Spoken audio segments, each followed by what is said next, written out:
കേരളത്തിലെ ശാന്തമായ ഒരു പട്ടണമാണ് നിലമ്പൂർ. പെട്ടെന്ന് ഒരു യാത്ര ആഗ്രഹിക്കുന്ന വിനോദസഞ്ചാരികൾക്കിടയിൽ നിലമ്പൂർ കൂടുതൽ പ്രചാരത്തിലായിക്കൊണ്ടിരിക്കുകയാണ്.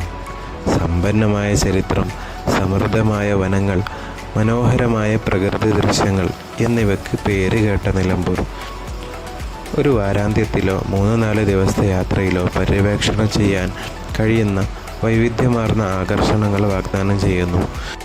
നിലമ്പൂരിൽ കണ്ടിരിക്കേണ്ട പ്രധാനപ്പെട്ട സ്ഥലങ്ങൾ: 1. നിലമ്പൂർ തേക്ക് മ്യൂസിയം. നിലമ്പൂർ തേക്ക് മ്യൂസിയം തേക്ക് കൃഷിയുടെ തനതായ ചരിത്രത്തിൽ താൽപ്പര്യമുള്ളവർക്ക് ഒരു ഐക്കണിക് സ്ഥലമാണ്. നിലമ്പൂർ തേക്ക് മ്യൂസിയം ഇന്ത്യയിലെ ഏക തേക്ക് മ്യൂസിയവും ലോകത്തിലെ ഇത്തരത്തിലുള്ള ആദ്യത്തേതുമായ ഇവിടെ തേക്കിനെക്കുറിച്ച് വിവരങ്ങളുടെ ഒരു നിധിശേഖരം തന്നെ ഉണ്ട്.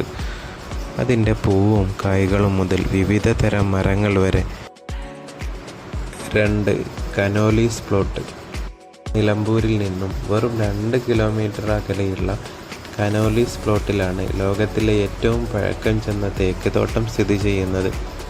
1840കളിൽ സൃഷ്ടിക്കപ്പെട്ട ഇത് ആദ്യം ബ്രിട്ടനിലെ കപ്പൽ നിർമ്മാണ യാർഡുകളിലേക്ക് തേക്ക് വിതരണം ചെയ്യുന്നതിനാണ് ഉപയോഗിച്ചിരുന്നത്. മലബാർ ജില്ലാ കളക്ടറായിരുന്ന ഹെൻറി കനോലിയുടെ പേരിലാണ് ഈ തോട്ടത്തിന് പേര് നൽകിയിരിക്കുന്നത്. അദ്ദേഹം ഈ തോട്ടം സ്ഥാപിക്കുന്നതിൽ പ്രധാന പങ്ക് നിർവഹിച്ചു. 3. ആഢ്യംപാറ വെള്ളച്ചാട്ടം. ആഢ്യംപാറ വെള്ളച്ചാട്ടം നിലമ്പൂരിൽ നിന്ന് വെറും 10 കിലോമീറ്റർ അകലെ സ്ഥിതി ചെയ്യുന്നു. ഒരു പിക്നിക്കിൽ അനുയോജ്യമായ ശാന്തവും മനോഹരവുമായ സ്ഥലമാണ് ആഢ്യംപാറ വെള്ളച്ചാട്ടം. മഴക്കാലം കഴിഞ്ഞ് സെപ്റ്റംബർ മുതൽ ഡിസംബർ വരെയുള്ള സമയമാണ് സന്ദർശിക്കാൻ ഏറ്റവും അനുയോജ്യമായ സമയം. വെള്ളച്ചാട്ടം അതിൻ്റെ പൂർണ്ണ ഭംഗിയിൽ നിറഞ്ഞു നിൽക്കുന്ന സമയമാണിത്. വെള്ളച്ചാട്ടത്തിലെത്താൻ ഒരു ചെറിയ ട്രക്ക് ആവശ്യമാണ്. ഈ സമയത്ത് നിങ്ങൾക്ക് വിവിധ പക്ഷികളെ കാണാനും മനോഹരമായ വനപ്രദേശങ്ങൾ ആസ്വദിക്കുവാനും കഴിയും.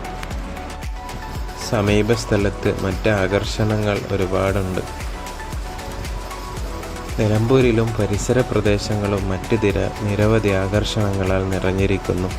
സമൃദ്ധമായ വനങ്ങളും മനോഹരമായ നദികളും മുതൽ ചാലിയാർ നദി പോലെയുള്ള ഒളിഞ്ഞിരിക്കുന്ന രത്നങ്ങൾ വരെ. പ്രകൃതി സ്നേഹികൾക്കും സാഹസിക ആഗ്രഹിക്കുന്നവർക്കും അനുയോജ്യമായ സ്ഥലമാണ് നിലമ്പൂർ.